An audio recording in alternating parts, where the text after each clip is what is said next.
세상에 무속신앙하는 사람들이 덜어 있습니다. 이분들이 무속신앙을 하는 이유가 무엇일까요? 영생을 위해서 그럴까요? 세상의 복을 위해서 무속신앙을 하는 것이죠. 그러나 기독교인들이 신앙생활을 하는 이유는 다릅니다. 기독교인들은 무속신앙과는 다른 목표를 가지고 있어요. 우리의 목표가 무엇입니까? 하나님을 경험하고 또 하나님과 함께 살아가는 것이 우리의 목표입니다. 맞습니까? 네. 그러나 무속신앙은 달라요. 무속신이 자신이 섬기는 신을 사랑하는 거 보셨습니까? 그들의 인터뷰를 보면 어떻게든 어떤 방법이 있다면 그 신으로부터 벗어나고 싶다고 말을 합니다. 또 점을 보러 가는 사람들도 마찬가지죠. 점을 쳐서 세상에 복을 받기를 원하지만 그 무속인이 섬기는 그 귀신과 함께 살아가고 싶다고 하는 사람들 보셨습니까? 나는 저 무속인, 저 점쟁이가 섬기는 귀신이 너무 좋아. 그 귀신을 사랑해라고 말하는 사람 한 명도 보신 적은 없을 거예요. 내가 아무리 점이 좋아서 점을 치러 가더라도 귀신은 싫어합니다.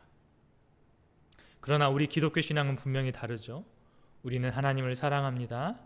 그분과 연합하기를 소망합니다. 또 하나님을 경험하기를 원하고 날마다 그분과 동행하기를 원합니다. 또 우리는 세상의 복이 주어지지 않아도 하나님을 결코 포기하지 않을 것입니다. 아멘입니까? 우리는 무속신앙이나 기복신앙과 같은 신앙에서 벗어나야만 하나님의 영원한 세계를 경험할 수가 있습니다. 조금이라도 기독교의 진리 안으로 더 깊이 들어가기를 원하시는 분은 오늘 말씀을 집중해서 한번 들어보시기 바랍니다. 우리 기독교 신앙은 성막 아시죠? 이 성막에서 지성소로 들어가는 모습과 비슷해요. 구약 성경에 나오는 성막 한 번쯤 들어보셨죠? 하나님께서 모세에게 일러주시고 만들라고 하신 성막이에요. 이 성막이 어디에 있었습니까? 광야에 있었죠.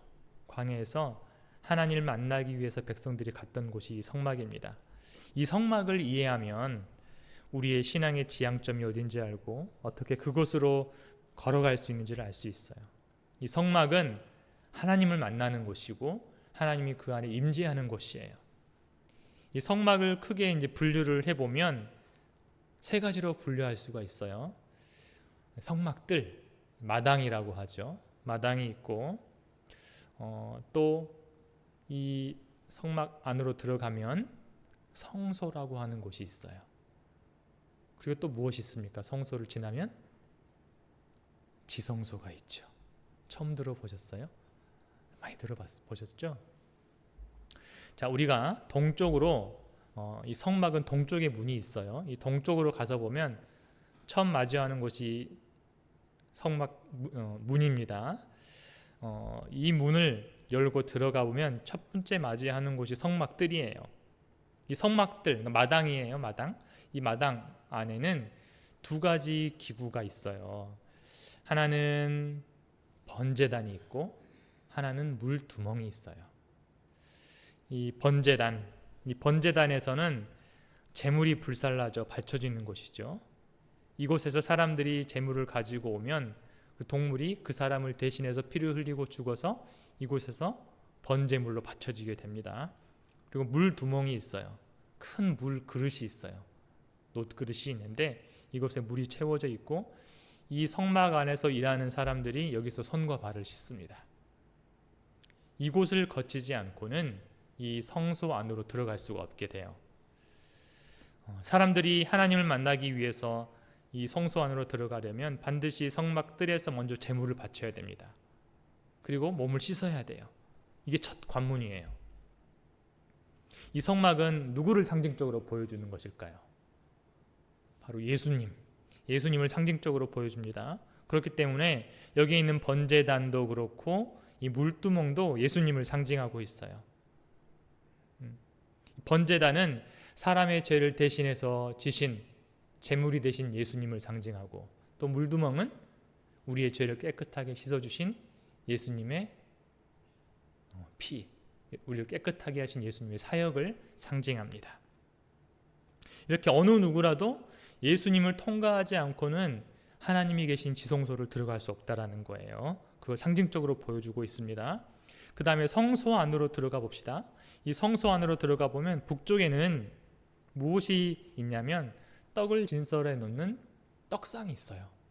그래서 이스라엘의 12지파의 숫자 맞게 몇 개의 떡이 있냐? 12개의 떡이 있는 거예요. 6개씩 이렇게 12개의 떡이 있습니다. 그리고 남쪽에는 무엇이 있냐면 금 등대가 있어요. 여기는 촛대라고 되어 있는데 금 등대가 되어 있습니다. 그리고 가운데는 뭐가 있냐면 분향단이 있어요. 분향단이 있는데 여기서 이제 향이 퍼지게 되는 것이죠. 이 성막들과 마찬가지로 이 기구들도 예수님을 상징하고 있습니다. 이 떡상에 진열된 이 떡은 무엇을 상징하겠어요? 생명의 떡으로 오신 예수. 그러면 등잔대, 금 등대는 무엇을 상징하겠습니까? 빛이 비치잖아요. 그러면 세상의 빛으로 오신 예수님을 상징합니다. 그리고 또 분향단에서 올려지는 이 향기는 무엇을 상징하겠습니까? 예수님의 중보기도, 예수님의 중보사역을 상징하고 또한 우리가 날마다 하나님께 올려드리는 이 기도를 상징을 해요. 우리가 교회에서 이렇게 기도하는 것, 우리의 기도는 천사들이 이 금 그릇에 받아서 하나님께로 가지고 올라간다고 요한계시록이 묘사가 되어 있지요. 우리의 기도와 예수님의 중보기도 사역을 말합니다. 우리 예수님을 믿는 사람은 사실 이 성소 안에 살고 있는 사람들이에요. 늘 예수님의 떡, 생명의 말씀, 이 말씀을 늘 묵상하는 사람들이고 연구하는 사람들이고 또 예수님과 함께 늘 기도하고 예수님과 함께 중보하는 사람들이고 또 예수님의 빛을 받고 또 예수님의 빛을 전하는 사람들이 바로 우리단 말이에요. 성도란 말이에요. 이 성소에서 살아가고 있는 거예요. 이렇게 하나님과 교제하는 삶을 살아가는 것이 바로 성도의 삶입니다. 이렇게 살아가야만 우리가 그 다음 단계를 들어갈 수가 있다는 거예요. 성소를 지나면 무엇이 나옵니까? 가장 안쪽에 있는 지성소가 나오죠. 이 지성소는 보세요. 하나님의 임재를 상징하고 있습니다. 하나님이 거주하신다는 것이에요. 임재는. 그리고 그 안에는 무엇이 있냐면 언약궤, 법궤라고 하죠. 법궤가 있어요. 이 법궤는 그룹이라는 천사가 날개로 이렇게 덮고 있어요. 이곳은 마치 에덴 동산 같은 곳이에요. 에덴 동산이 어떤 곳입니까? 하나님이 계시는 곳이잖아요. 하나님과 사람들이 어울려져 살아가는 곳이었어요. 그리고 그곳은 누가 지키고 있습니까? 그룹이라는 천사가 지키고 있었잖아요. 그래서 아무나 들어갈 수가 없는 거예요. 그래서 이 지성소는 마치 에덴 동산 같은 곳이에요. 이 지성소는 성막들에서부터, 그러니까 성막 입구죠. 입구에서부터 성막들에서부터 또 성소에까지 이 적법한 절차를 거치지 않고는 결코 들어갈 수 없는 것이 바로 이 지성소라는 거예요. 다시 한번 정리해 보겠습니다. 우리의 신앙의 단계는 이 성막과 같아요. 우리가 예수님 믿기 전에는 어디에서 살았겠어요? 이 성막 바깥에서 살았겠죠. 그러다가 우리 하나님 한번 믿어볼까? 하나님께 관심 있는 사람들은 이 성막의 관문으로 오게 됩니다. 그래서 문을 열고 들어가 보면 제일 먼저 만나는 분이 누구라고요? 예수님. 성막 안에 무엇이 있어요? 성막 뜰에 무엇이 있어요? 번제단과 물두멍이 있어요. 나중에 시험 볼 겁니다. 그러니까 잘 외우셔야 돼요. 성막 뜰에는 무엇이 있다고요? 번제단과 물두멍, 물 그릇이 있어요. 물 대야가 있습니다. 이것도 예수님을 상징하는 거예요. 나를 대신해서 제물이 되어서 죽으신 예수님, 또 나를 깨끗이 씻어주신 예수님을 상징하는 거라는 것이에요. 그리고 그것을 믿음으로 받아들이면 나는 이제 성막 안에서의 삶을 시작하게 되는 거예요. 아니야, 난 예수님 믿지 못하겠어 하면 이제 성막 바깥으로 나가게 되겠죠. 이렇게 우리는 예수님을 영접하고 또 회개함으로 성도의 삶이 시작되었습니다. 우리는 지금 성막 안의 규율을 지키면서 살아가고 있는 거예요. 이제 그 다음에 들어갈 곳이 어디라고요? 성소. 성소에는 무엇이 있다고 했어요? 떡과 빛과 향이 있어요. 다시 한번, 떡과 빛과 향이 있어요. 자, 이 떡이 무엇입니까? 말씀이죠. 생명의 말씀. 그리고 향은 무엇이라고 했어요? 기도, 예수님의 기도, 그리고 예수님의 중보사역, 또 우리의 기도라고 했습니다. 빛은 생명의 빛으로 오신, 세상의 빛으로 오신 예수. 우리는 그 빛을 받고 이제 우리도 그 빛을 전해야 하는 삶을 살아가야 되는 것입니다. 그래서 이 성소는 굉장히 아름다운 곳이에요. 늘 배고프지 않는 떡이 있고, 또 아름답고 향기로운 향기가 있고, 또 빛이 날마다 이렇게 피어오르는 아름다운 곳이에요. 마치 신혼방처럼. 그곳은 금으로 장식이 되어 있어요. 온통. 그래서 빛을 비추면 다 금빛이 반짝반짝 빛나는 그런 아름다운 곳이라는 거예요. 이 안에서 우리는 아까 말했죠. 말씀과 기도와 예배와 순종의 삶을 살아가야 되는 것입니다. 그리고 그 삶을 살아간 사람들은 이제 그 다음 단계로 넘어가죠. 그 다음 단계로 넘어가야 될 것이 무엇이라고요? 지성소입니다. 그런데 지성소를 가로막고 있는 게 한 가지가 있어요. 못 들어가게. 휘장이라는 것이죠. 휘장이 위에서 다리로 이렇게 쳐져 있어요. 근데 얼마나 이게 두껍고 강인한지 그것을 만들 때 짐승 양쪽에서 끌었어요. 실을 짤 때 말이 이렇게 양쪽에서 끌어당겨요. 짤 때마다. 그러니까 굉장히 질겨요. 그리고 굉장히 두껍습니다. 그래서 이게 매우 튼튼한데 이걸 무엇을 상징하겠어요? 하나님과 사람이 얼만큼 단절되어 있는지, 또 하나님께 함부로 들어갈 수 없다는 사실을 상징적으로 보여주는 것이 바로 이 휘장입니다. 그런데 잘 기억해 보세요. 성경을. 예수님께서 십자가에서 돌아가실 때 어떤 일이 벌어졌어요? 운명하실 때 지성소의 휘장이 위에서부터 아래로 쫙 찢어져 있는 거예요. 사람이 도저히 찢을 수 없는 휘장이에요. 근데 위에서부터 아래로 쫙 찢어졌다고 성경에 기록되어 있습니다. 이것은 예수님이 자기 몸을 희생함으로 사람들이 지성소로 들어갈 수 있는 문을 열어주셨다라는 것을 의미하는 거예요. 그래서 이제 예수님을 통과해서 성소에 들어온 사람들은 누구라도 이제 거룩한 하나님이 임재해 계시는 지성소로 들어갈 수 있게 된 것이다. 이것을 보여주는 거예요. 여러분, 이 지성소에 들어가기를 원하십니까? 아니면 혹시 부담스럽습니까? 인간은 원래 이 지성소에서 살았던 사람들이었어요. 하나님과 순수한 사귐과 교제가 있었던 사람들이었어요. 하나님은 다시 이곳으로 우리에게 들어오라고 초청하고 계시는 거예요. 그렇다면 우리도 그 지성소로 들어가야죠. 이 지성소로 들어가는 것이 우리의 신앙의 목표입니다. 이곳에서 하나님을 만나고 경험하는 것이 우리의 목표예요. 다시 맨 처음에 태초에 하나님께서 인간과 순수하게 사귀었던 그 현장으로 우리가 들어가야 된다는 거예요. 하나님은 지금 우리를, 이곳에 계신 여러분을 이 지성소로 초대하고 계십니다. 그렇기 때문에 어떻게 해서든 우리는 이 거룩한 사귐 속으로 들어가려고 노력해야 된다는 것이에요. 우리는 무속인이나 토속신앙 같은 민간신앙을 가진 사람들이 아니잖아요. 우리는 세상이 아닌 하나님을 추구하는 사람이라는 사실을 명심해야 합니다. 우리는 이 성막의 깊은 곳으로 들어가야 돼요. 그 이유가, 또 다른 이유가 있는데, 이 성막 바깥에는 누가 살고 있냐면 맹수들이 살고 있어요. 이 사망과 저주라는 맹수들이 살고 있어요.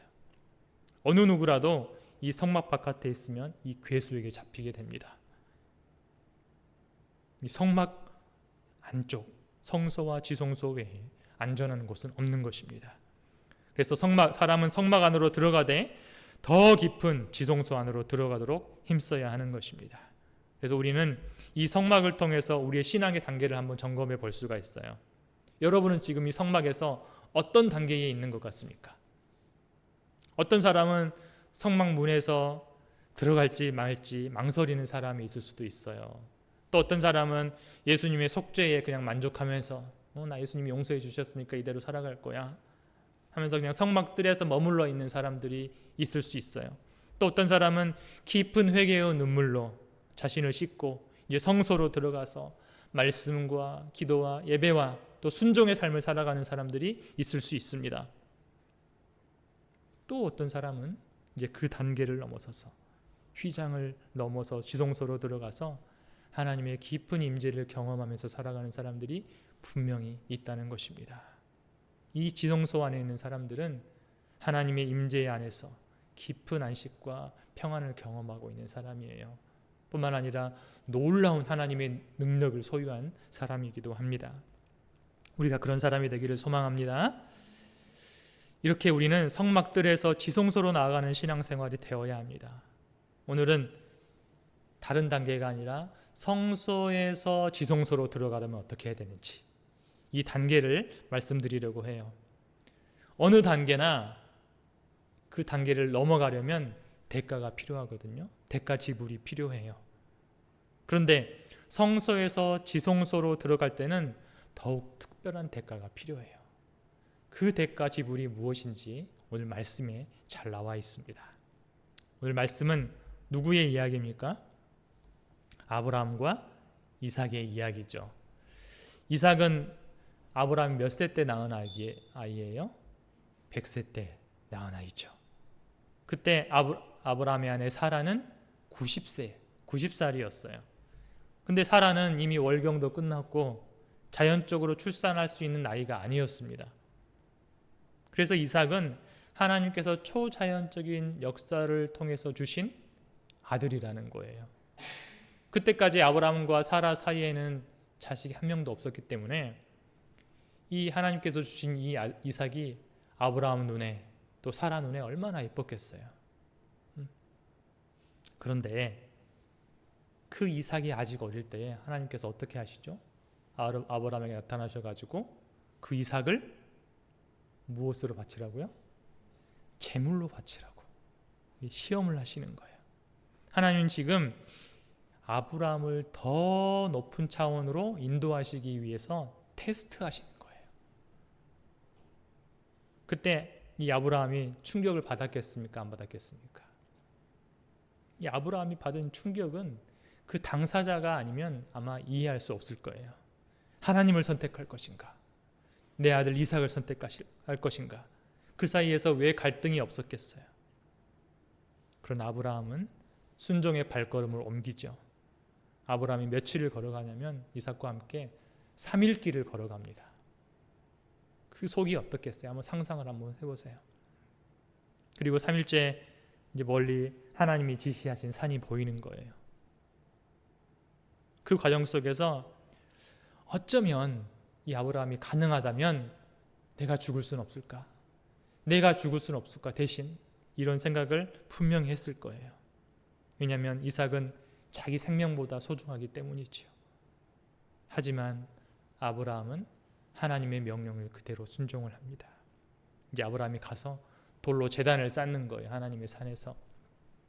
그리고 장작을 깔아요. 그리고 이삭을 묶어서 그 제단 위에 올립니다. 이제 칼을 들어서 이 이삭의 숨통을 끊어야 되는 거예요. 그 순간에 아브라함이 얼마나 통곡을 했을까요? 상상을 한번 해보세요.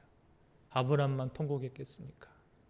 이삭도 같이 울면서 통곡했겠지요.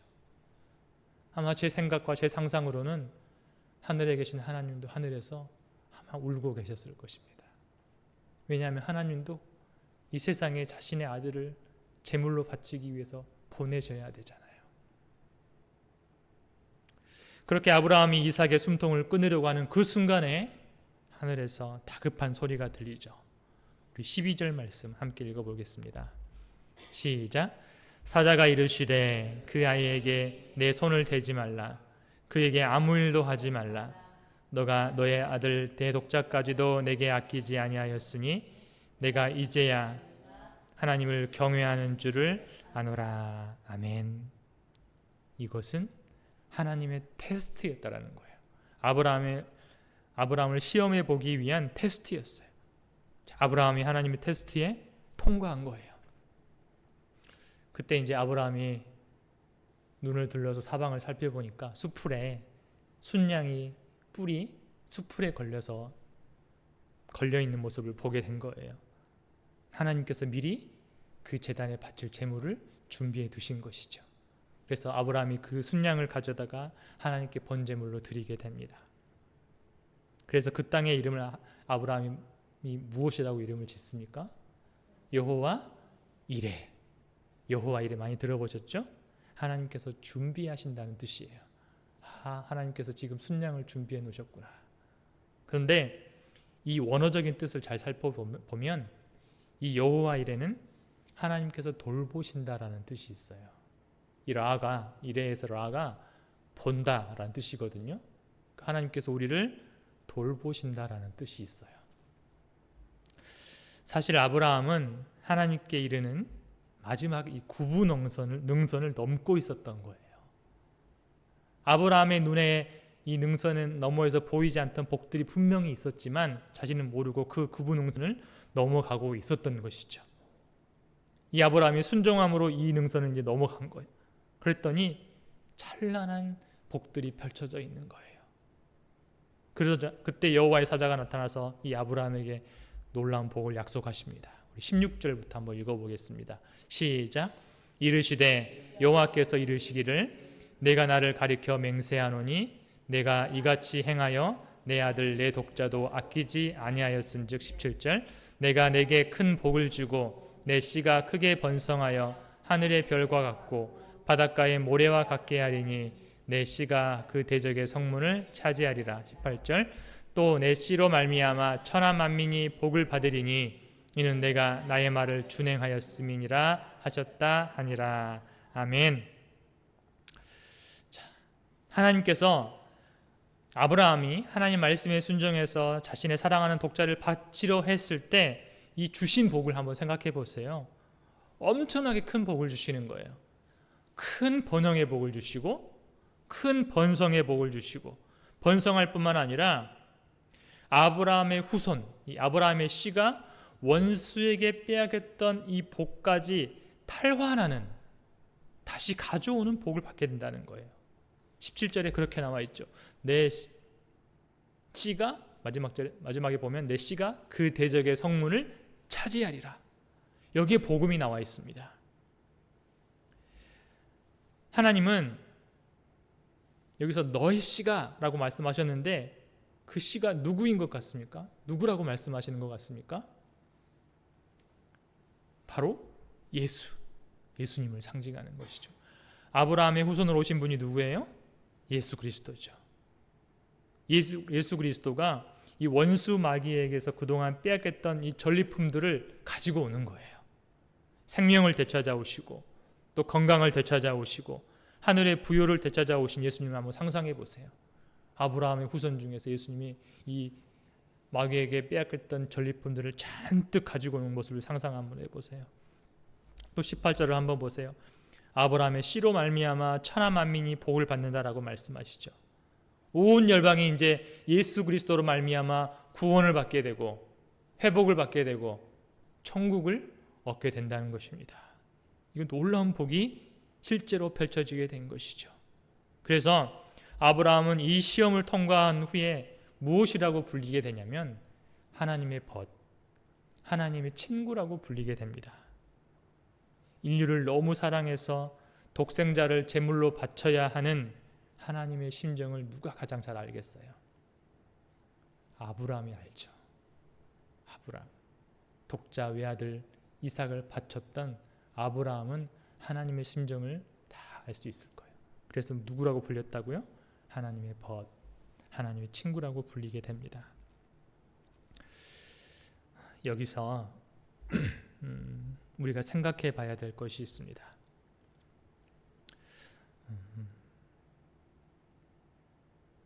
다시 한번 성막으로 한번 돌아가 보겠습니다. 성소와 성막들은 일상적인 우리의 신앙생활을 말을 하는 거예요.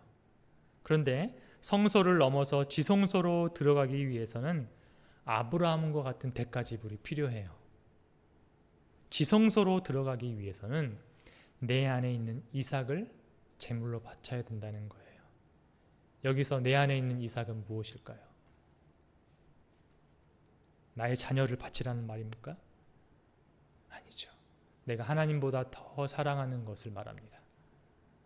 하나님보다 더 사랑하는 것이 내 안에 있다면 그것을 제물로 바치라는 것이에요. 제물로 바치라는 것은 그것의 죽음을 의미하는 거예요. 내 안에 있는 이삭이 누군가에게는 아브라함처럼 자녀일 수 있습니다. 또는 배우자일 수 있어요. 또는 자기 자신일 수 있어요.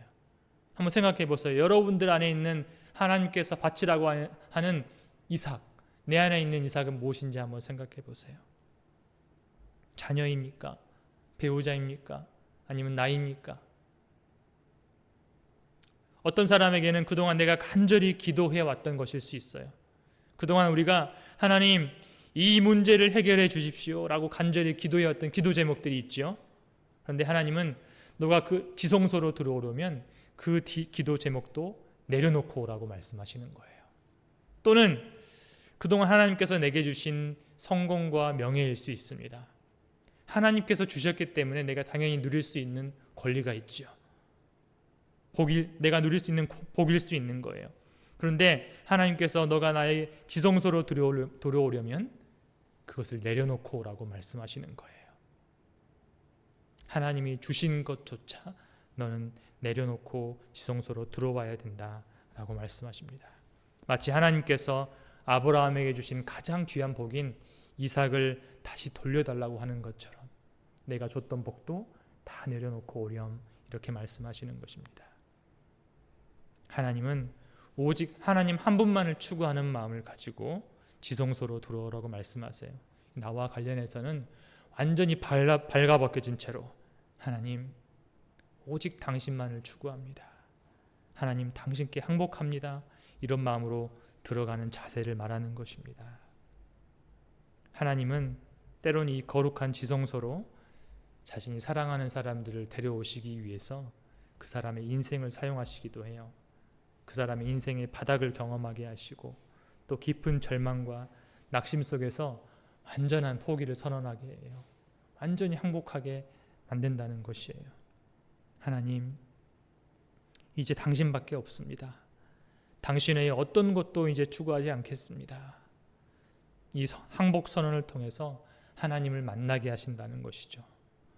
우리가 우리 안에 이삭을 내려놓고 오직 번제단에서 제물로 바쳤던 어린 양의 피, 예수님의 피만 가지고 보혈만 가지고 지성소로 들어가게 될 것입니다.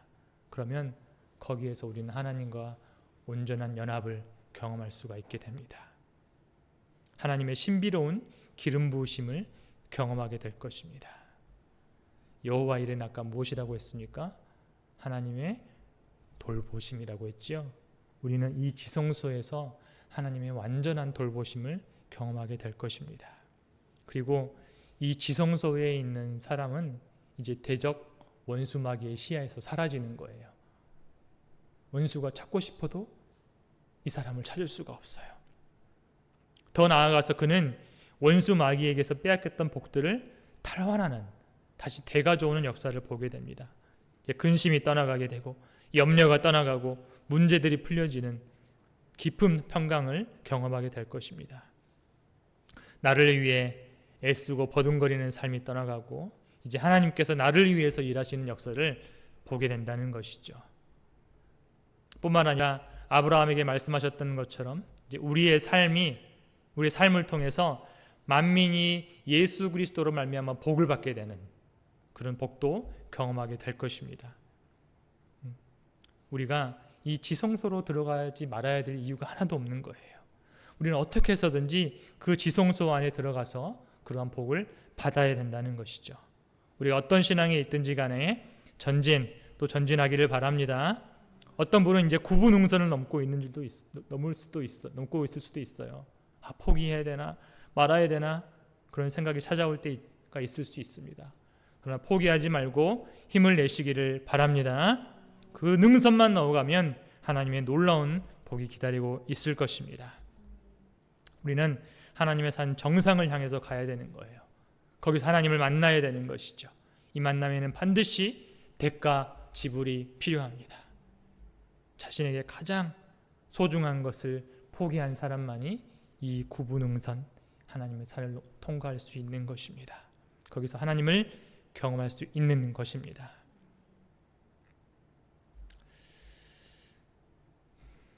이제 그 능선을 넘어가게 되면 이제는 놀라운 삶이 펼쳐질 것이에요.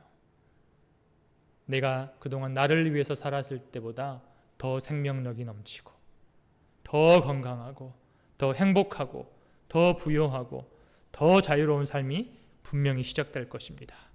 이 고귀한 것을 위해 기꺼이 대가 지불을 하는 우리 성도님들 되시기를 예수님의 이름으로 축원합니다.